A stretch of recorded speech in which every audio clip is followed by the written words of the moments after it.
Oh man, this is it. This is it.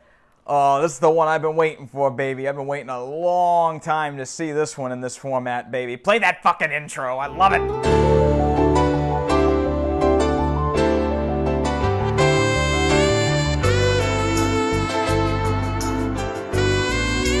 Hey guys, welcome back to another episode of Cavanaugh's Corner. I'm Andrew Cavanaugh. I wanted to say thank you for coming back to the channel. Today, I am very excited to bring you a new release. Just came out this week. This is the movie I've been waiting for to come out in 4K Ultra HD. This is a movie that I've loved, and I mean loved. This is one of my top 5 greatest movies ever made. Definitely in my top 5 list of greatest movies ever made. This is the brand new 4K version of Blade Runner, the final cut.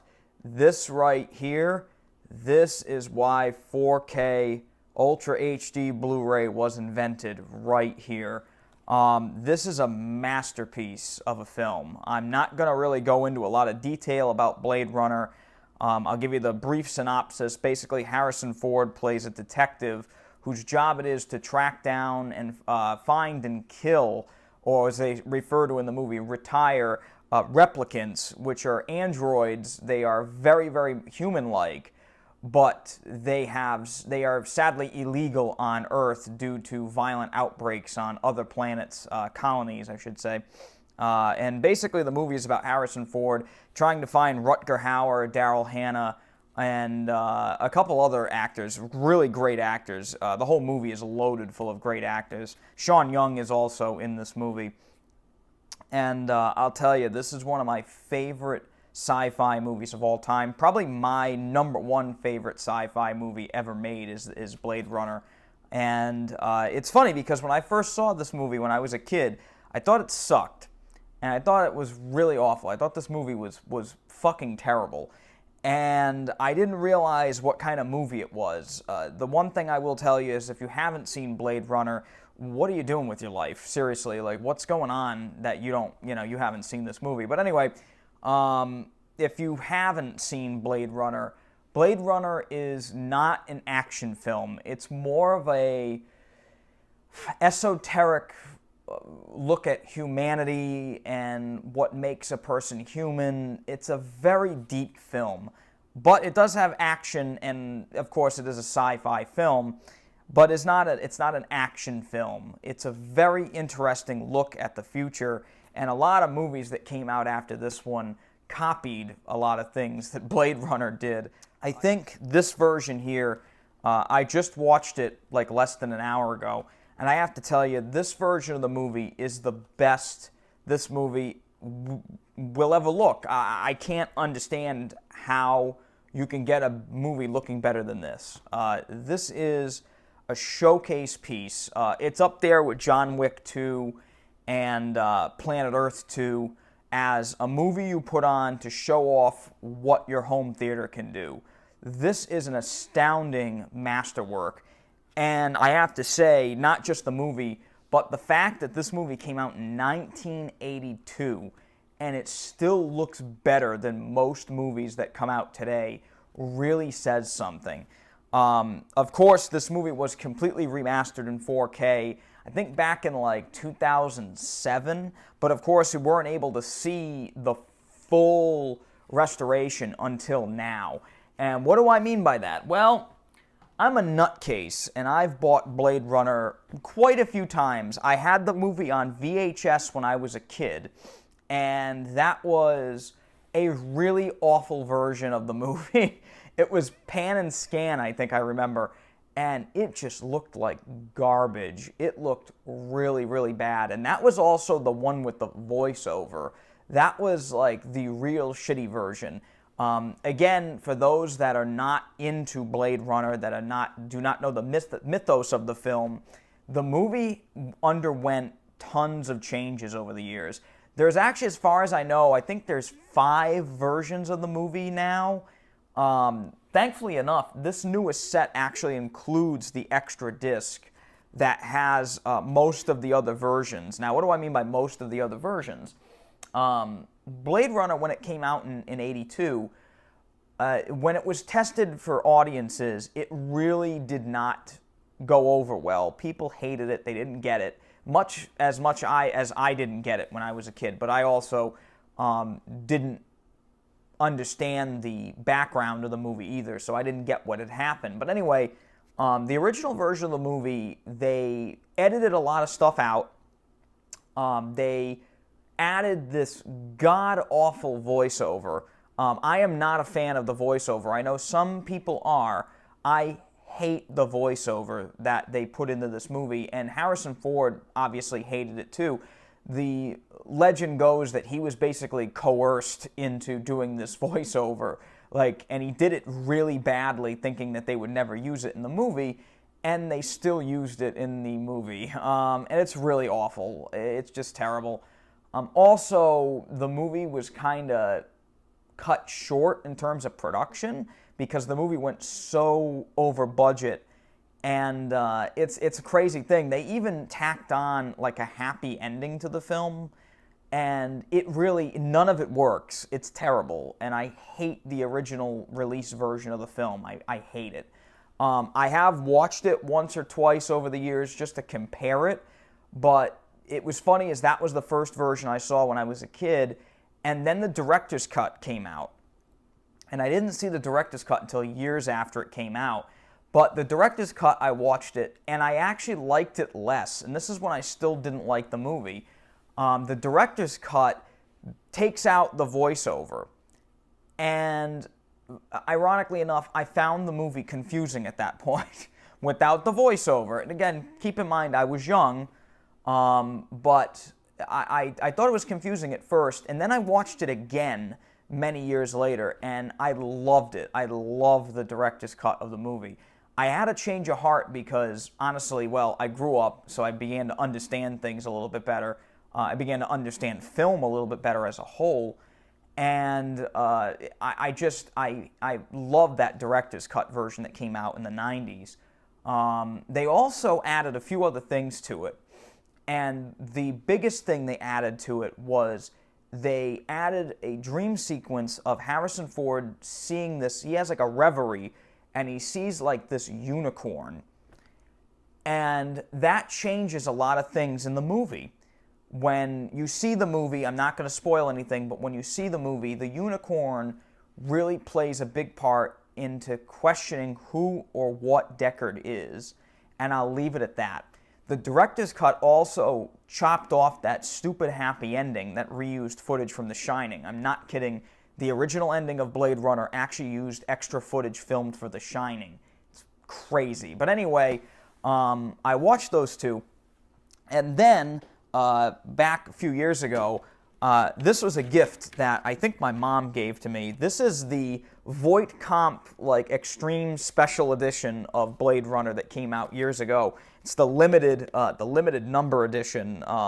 It's kind of funny. It's like 103,000 of these made. It's not really a limited edition at that point, but whatever.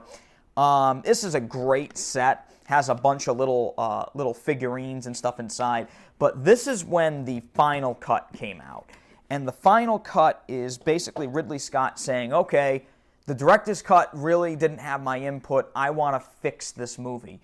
And the nice thing is he didn't go all George Lucas on the movie and destroy it. He actually added things and took things away that made it better.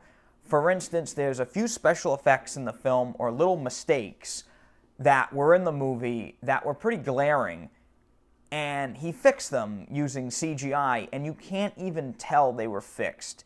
If nobody told me, or if I didn't watch the special features on that set telling me about the things that they fixed, I probably would have never noticed. Let's put it this way, if you only saw the final cut version, you would probably never notice some of the nice things they added.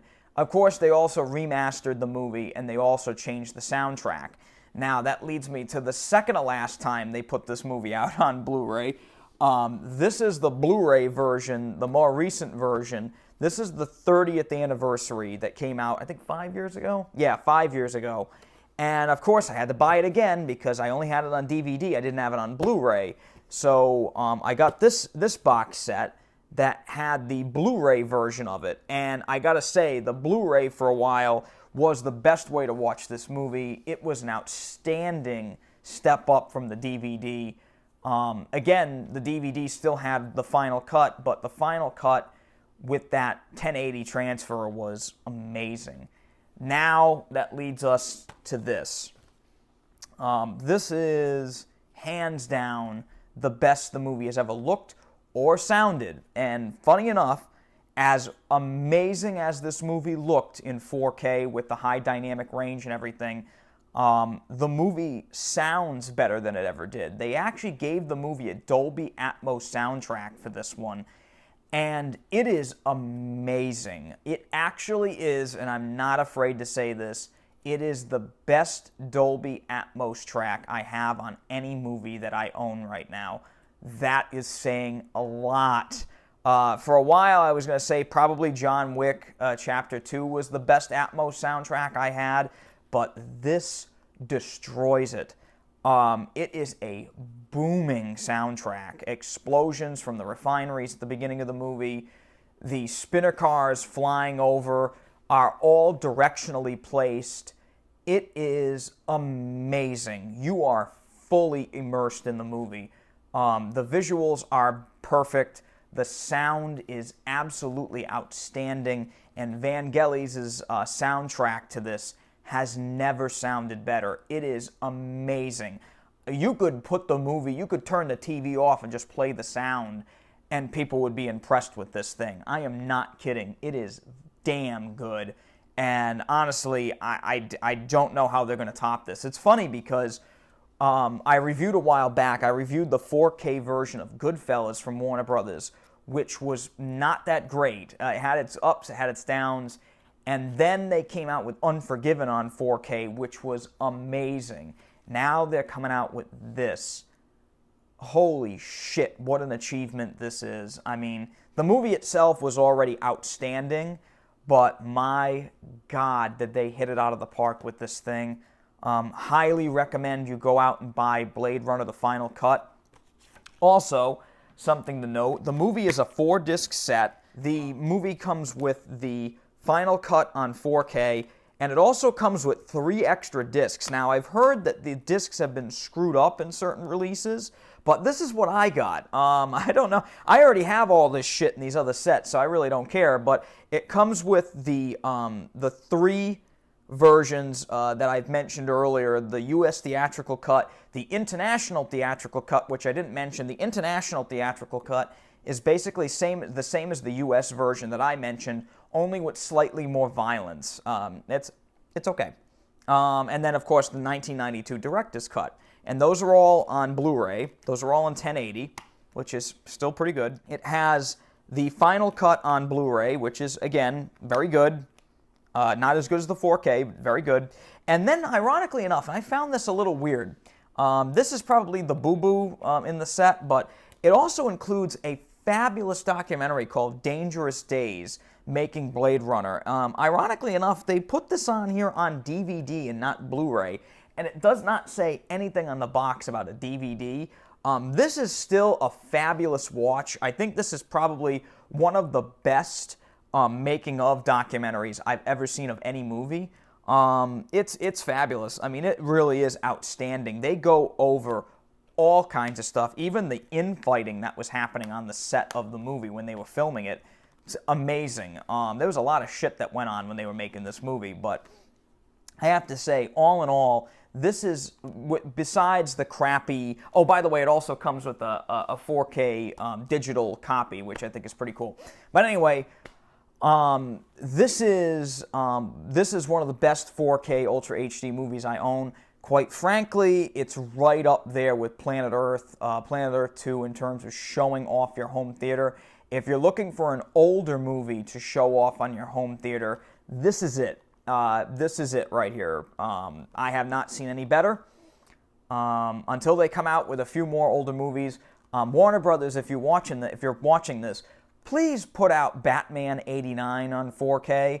I'd pay $1,000 for that thing, okay? I would go bankrupt to watch Batman with HDR. please do that. I would give you organs if you put that out on 4K HDR. But besides that, this is it right now. If you have a 4K TV, if you have a surround sound system, especially like me with the 7.1, go and buy this damn thing. Please go and buy this. This is a fantastic thing.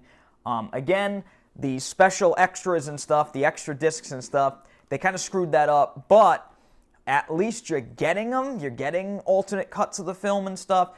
By the way, there's also one extra cut of the movie. It's a work print cut, and that's in this set and in the Voight Comp set that I was telling you about. But by the way, Voight Comp is the test they run on the androids in the movies, in case you're wondering what the hell I was talking about. But the work print is not included in this set. It's not really a deal breaker. I really don't like the work print, ironically enough. It's kind of a curiosity watch. It's not really in very good shape. They didn't restore it like they restored the other versions. So it's okay to watch, but it's not really something great. But anyway, that's all I got today for Cavanaugh's Corner. I'm very much looking forward to Blade Runner 2049 in a month or so. I will definitely be reviewing that since Denis Villeneuve is the director of that, and I am so pumped up for that. Arrival was my favorite movie of 2016, so I am really excited to see how they continue the story of Blade Runner. Until then, I'm Andrew Cavanaugh. Thank you very much for tuning in to Cavanaugh's Corner.